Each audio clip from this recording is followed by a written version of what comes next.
Assalamualaikum warahmatullahi wabarakatuh. Waalaikumsalam warahmatullahi wabarakatuh. Pagi-pagi kita sudah ngopi di Kopi Literasi. Jadi ini di Kabupaten Serdang Bedagai. Ya biasa sebelum beraktivitas kita ngopi dulu. Ngobrol pintar. Ngobrol cerdas. Ngobrol brutal.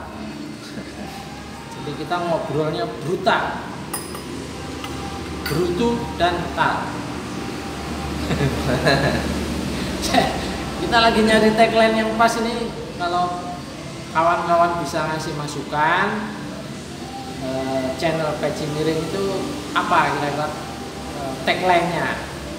Bagi yang punya komentar bagus, akan saya kasih hadiah buku supaya pintar. 10 buku untuk 10 komentator yang memberikan masukan terhadap tagline kita. Ya ini biar channel ini milik kita bersama, bukan hanya milik saya. Baik, ini ada hari ulang tahun Golkar yang ke-58. Di situ ada Ketua Umum Golkar, ada Pak Jokowi, ada Pak pendiri Golkar, banyaklah terkumpul orang-orang yang pernah menjadi bagian dari kekuasaan. Barangkali kalau sekarang berarti mereka-mereka ini boleh dibilang cucu, sebagian itu cucu dari mereka dulu yang pernah berkuasa di negeri ini. Jadi kalau kita ingat bahwa kekuasaan itu hanya gantian saja. Nah kali ini kita akan mencoba membaca Golkar itu akan kemana, berlabuh kemana, dan ya karena kaitannya yang paling sederhana dan paling mudah dijadikan diskusi. Apakah Golkar itu punya calon yang layak dan pede untuk masuk di bursa Capres 2024? Pasti kalau orang Golkar jawab, atau Pak Ketum jawab, Pak Erlangga Hartarto jawab, pastilah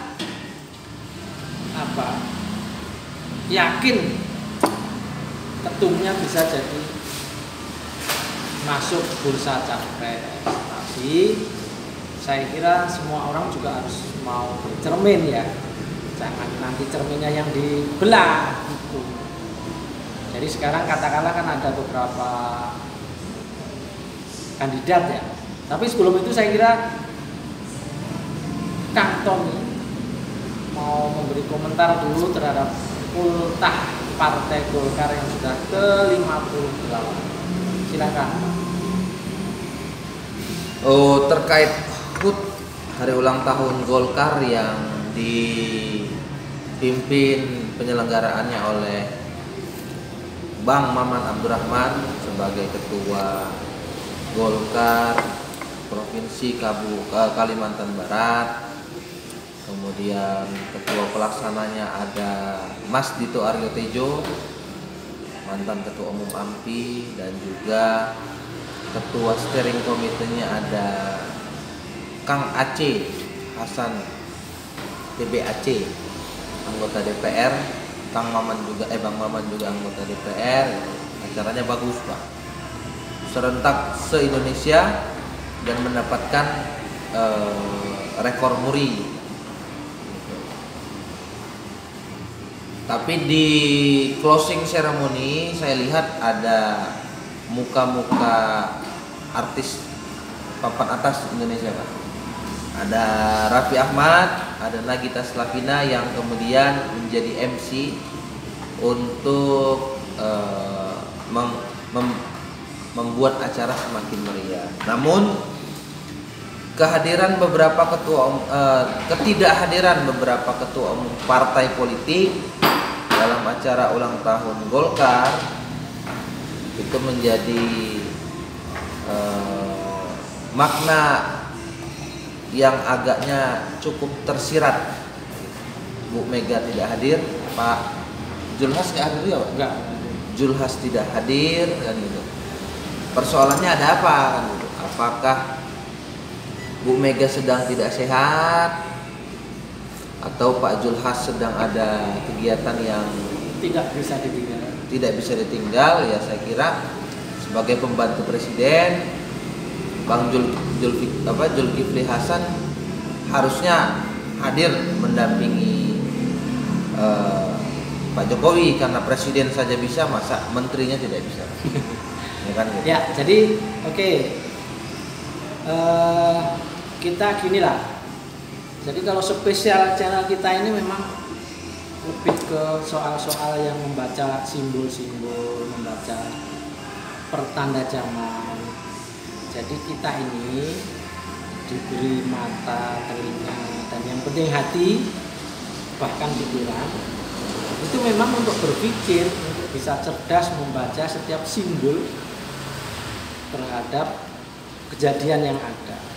Jadi kalau orang Jawa ada gempa itu ada apa ya, terus ada petir yang ini ada apa ya, terus ini ada Ibu Ketua Umum Megawati Soekarno Putri, Ketua Umum PDI kok nggak hadir, Pak Zulhas juga nggak hadir dari PAN, ini ada apa ini? Tapi bukan itulah yang kita mau ngobrolin. Kita akan sedikit mencari apa di balik membaca tanda-tanda zaman ini.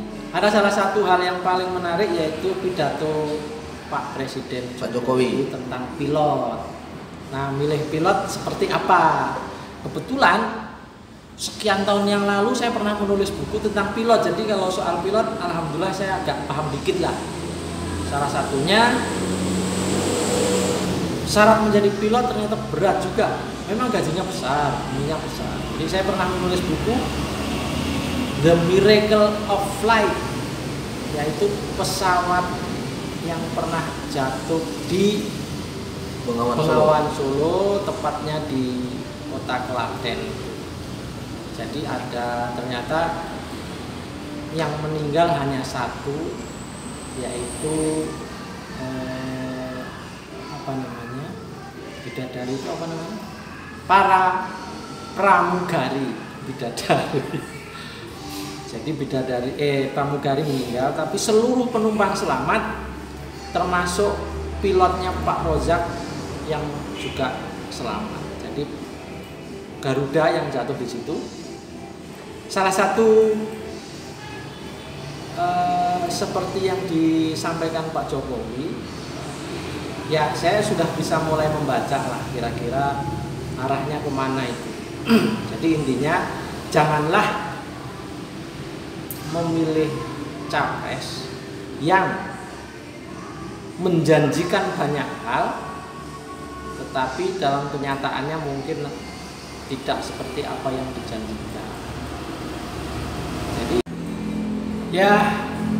Jadi kita membaca tanda-tanda zaman. Jadi pilot memang tidak boleh, yang jelas tidak boleh mabok. Jadi ternyata setiap 3 bulan pilot itu dites psikologinya, masih bisa terbang apa tidak. Jadi ternyata stres juga menjadi pilot tuh. Bayangkan jika tidak bisa terbang ya nggak bisa. Nah, barangkali ini juga bisa dilakukan untuk presiden kita ke depan ya. Kalau mengikuti pilot loh, karena Pak Jokowi ukurannya pilot toh. Saya coba ikuti pilot. Jadi setiap 3 bulan presiden itu dites psikologinya, masih waras enggak? Jangan sampai pada tahun kesekian sudah mulai oleng ya kan, penumpang bisa mabok, bahkan kalau parahnya pesawat bisa jatuh itu kalau membawa, artinya memimpin negeri ini tidak berhati-hati. Lalu saya Pak, pilot juga nggak boleh banyak ngomong katanya. Saya baca simbol lain. Kenapa kemudian Pak Jokowi itu menganalogikan pemimpin Indonesia atau Presiden RI sebagai seorang pilot gitu. Kalau kita selama ini dalam gerakan aktivisme, dalam gerakan banyak dinamika kepemimpinan, menyebut pemimpin itu biasa dianalogikan dengan nahkoda gitu. Kenapa kemudian Pak Jokowi menganalogikan seorang pilot? Karena saya pikir bahwa akan ada gerakan politik ke depan yang kemudian anti mainstream. Dia akan terbang tinggi jauh untuk mendobrak sebuah perubahan besar. Saya khawatir bahwa terjadi keretakan dan perbedaan pilihan di dalam menentukan calon presiden, terutama di dalam tubuh partai PDI Perjuangan.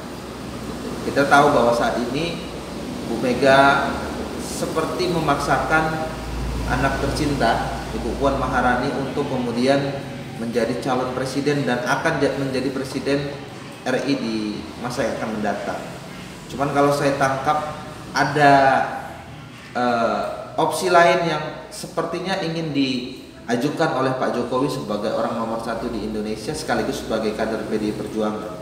Kalau menurut Bapak seperti apa itu, Pak? Ini jadi narasumbernya jadi saya ya, wawancara. Diskusi dua arah, Pak. Oke. Ya, jadi kalau menurut saya memang ini ada sebenarnya sudah sangat jelas simbolnya itu.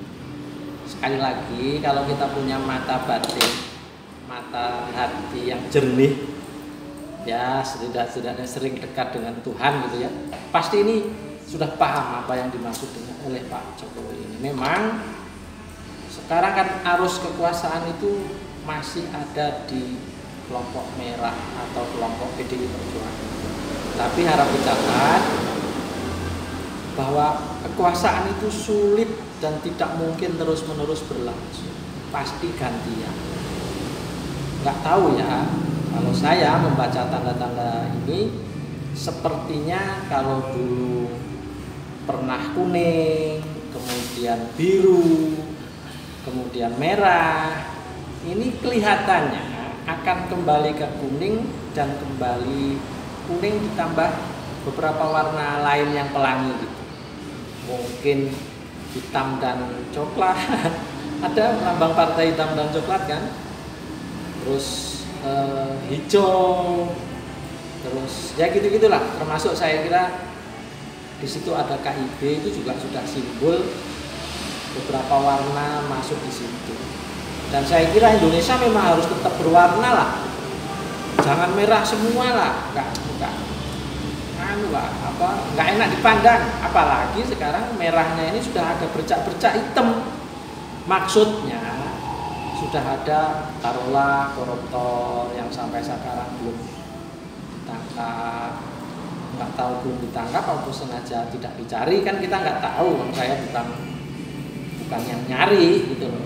Tapi kalau bisik-bisik tetangga, ya itu sih karena dalam tanda kutip diumpetin gitu. Katakanlah seperti Harun Masiku. Jadi ada beberapa kader PDI yang menurut saya juga sudah offset ya, sudah. Maksudnya offset dari sisi aturan pilot tadi. Pilot kan harus mengikuti aturan internasional gitu ya. Nah, memang ini akan ada kompromi-kompromi baru saya kira. Di mana kalau Ibu Megawati mempertahankan calonnya yaitu Ibu Puan, sementara dalam tanda kutip mungkin membuang Pak Ganjar Pranowo. Nah, di sisi lain saya membaca kalau nasihat dari kakak pembina, ini istilah Rocky Gerung ya, kakak pembina, saya kira memang Ganjar Pranowo dan Pak Erlangga Hartarto ini akan diem-diem. Tapi kalau yang saya sebut diem-diem menghanyutkan itu justru Pak Erlangga Hartarto. Kalaupun bisa melihat cermin bahwa Pak Erlangga merasa belum pede, saya kira kalau Wapres masuk lah. Jadi akan imbang ini. Negara ini akan imbang dengan catatan begini. Salah satu kriteria yang pas untuk negara kita ini nggak mau loh dipimpin oleh pilot yang ugal-ugalan, naiknya sekencang-kencangnya, turunnya nggak mau. Penumpang kita itu hobinya tenang. Coba ketika peristiwa Pak Harto, orang kan suka lah cara pemimpin begitu. Begitu dipegang Pak Habibie yang menggebu-gebu, wah pada mabuk semua. Begitu dipegang Gus Dur yang ini juga nggak bagus. Begitu dipegang Bu Megawati, semua penumpang ngantuk, kurang agresif, kurang ini.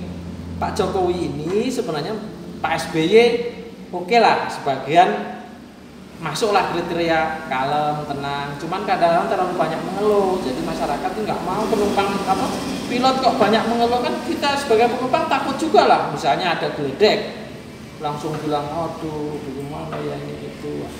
Begitu ke Pak Jokowi, sebenarnya sudah agak ideal. Jadi yang macam-macam Pak Jokowi inilah, tipe-tipe Pak Jokowi inilah yang agak, tapi belakangan kayaknya juga rada mabuk juga dengan proyek IKN, dengan proyek kereta cepat. Ini beberapa masyarakat belum siap, kayaknya begitu. Nah, barangkali yang ke depan dibutuhkan profil semacam Erlangga Hartarto ini untuk mengimbangi. Kalau ada presidennya terserah siapa, tapi Pak Erlangga Hartarto saya usul masuklah wakil presiden. Dan apalagi kalau saya lihat di ultahnya ini sekian kepala daerah hadir, luar biasa banyaknya itu, masa nggak bisa gerakin daerahnya untuk memenangkan Golkar sehingga Golkar punya calon yang bagus. Itu sih menurut saya. Jadi saya membaca simbol era merah sudah akan berakhir dan ganti dengan warna yang lain, mungkin pelangi. Jangan dominan betul gitulah, semuanya merah, itu nggak bagus juga. Pelangi tapi bukan LGBT ya Pak ya. Satu lagi, ini ada catatan sih, kalau pilot jangan suka nonton film-film, harus fokus nyetir lah gitu. Kalau pilot sambil nonton bergawat itu, goyang sebentar 1 detik aja itu pesawat bisa gitu. Nah itulah salah satu. Ini simbol ya, simbol. Kalau saya Pak menanggapi persoalan di PDI Perjuangan ya sebagai mahasiswa melihat ya keinginan Bu Megawati untuk kemudian memaksakan Terah Soekarno untuk bisa memimpin kembali sebagai presiden adalah salah satu langkah juga dalam mengamankan kursi kepemimpinan di PDI Perjuangan. Karena Bu Mega kan tidak mungkin selamanya, harus ada penerus. Dan sepertinya memang yang disiapkan oleh Bu Mega adalah Bu Puan Maharani. Meskipun kita sedikit membaca bahwa ada kekuatan politik di PDI Perjuangan yang menginginkan pergantian pucuk pimpinan ataupun pucuk kekuasaan di PDI Perjuangan. Ya, mungkin salah satu yang layak untuk memimpin itu adalah Ibu Puan. Selain Ibu Puan Pak, ada lagi mungkin gitu kan. Ya, salah satu yang lagi digosok-gosok saya lihat didorong-dorong adalah Pak Joko Widodo gitu. Apalagi memang meskipun secara etis terkadang masa mantan presiden memimpin parpol kan gitu, tapi kita kadang-kadang kan tidak bisa menafikan bahwa seseorang itu ingin dominan kan gitu. Pertanyaannya pasca menjadi presiden Pak Jokowi ngapain? Kan gitu. Ngomong cucu, bikin lagu seperti Pak SBY. Ya Pak SBY tapi kan tetap masih setting-setting Partai Demokrat, menjadikan anaknya sebagai ketua umum. Artinya kita masih menganggap bahwa Terah Yudhoyono masih berkuasa di Demokrat. Nah pertanyaannya, Terah Soekarno, ya Bu Mega, Bu Puan, turun ke siapa? Kemudian Terah Jokowi turun ke siapa? Nah pertanyaannya kan ada dua sosok yang kemudian hari ini tampil sebagai pejabat publik. Kalau misalkan kita bicara dari keluarga ini Pak Joko Widodo, ada Mas Gibran dan ada Bang Bobi, wali kota Solo dan juga wali kota Medan, kan gitu. Saya melihat bahwa Pak Jokowi menyiapkan karpet merah itu untuk terah dia, keluarga dia yang akan menjadi pemimpin penerus, sehingga dominasi Pak Jokowi di PDI Perjuangan itu adalah salah satu instrumen dalam mempertahankan terah kekuasaan yang kemudian didominasi oleh keluarga-keluarga pemimpin bangsa hari ini kan gitu.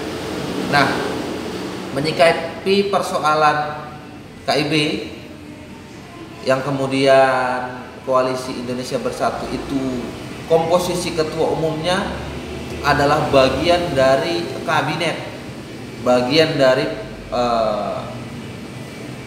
pendukung kinerja Pak Jokowi. Ada Pak Erlangga, Menko Perekonomian, ada Pak Zulkifli Hasan, Menteri Perdagangan, dan ada Ketua Umum P3 yang baru ataupun yang sebelumnya itu anggota Dewan Pertimbangan Presiden, Pak ya. Kan itu. Saya menangkap juga bahwa ada peran serta daripada Pak Joko Widodo terhadap pembentukan koalisi ini. Kan itu. Tidak mungkinlah Pak Jokowi tidak memiliki pengaruh terhadap koalisi yang kemudian didominasi komposisinya dari orang-orang yang membantu dia di pemerintahan, kan begitu. Sehingga saya menangkap bahwa sambutan Pak Jokowi di dalam HUT Partai Golkar, ketidakhadiran Bu Mega di dalam acara tersebut adalah simbol-simbol yang sebetulnya tafsirnya luas sekali kalau misalkan kemudian kita coba untuk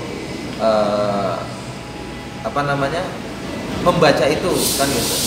Jadi diskursus kita, video kita, sarapan kita pagi ini adalah membaca simbol itu bahwa Pak Jokowi terkesan ingin mendominasi beberapa simpul-simpul kekuasaan yang ada lintas partai politik. Berikutnya. Ya. Jadi kalau boleh saya simpulkan kira-kira begini. Era ini memang yang banyak dipertanyakan orang itu, pasca Ibu Mega ini siapa? Kalau menurut saya pengganti ketua umum selanjutnya adalah Ibu Puan. Menurut saya. Oleh karena itu kalau Ibu Puan menjadi ketua umum PDIP, maka siapa presidennya? Nah itu yang harus dibolak-balik begitu, nggak bisa semuanya ketua umum partai juga Ibu Puan, presidennya juga Ibu Puan, kayaknya sih nggak rata gitu. Nah pertanyaan berikutnya tadi, kalau Pak Jokowi pasca presiden lalu apa? Bisa juga seperti kata Kang Tommy tadi, bisa juga menggantikan posisi Bu Puan, jadi posisi Bu Mega.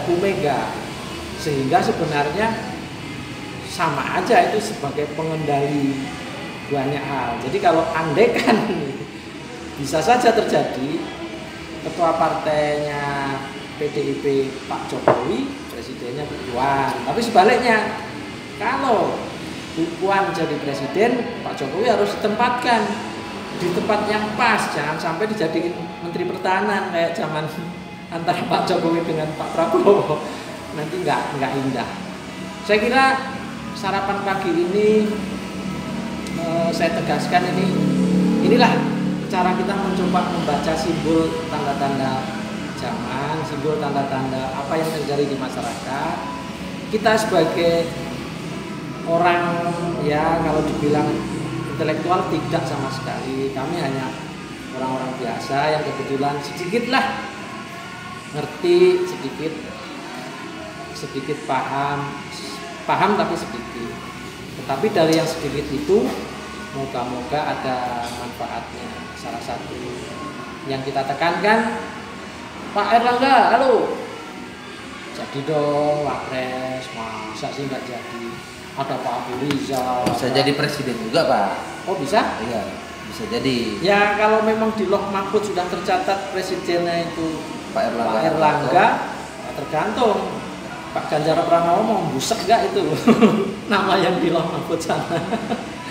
Gitu saya kira. Moga-moga bermanfaat. Amin. Kurang lebih mohon maaf. Peci miring jalan-jalan di Kabupaten Serdang Bedagai, Provinsi Sumatera Utara. Moga-moga tayangan ini bermanfaat. Assalamualaikum warahmatullahi wabarakatuh. Waalaikumsalam warahmatullahi wabarakatuh.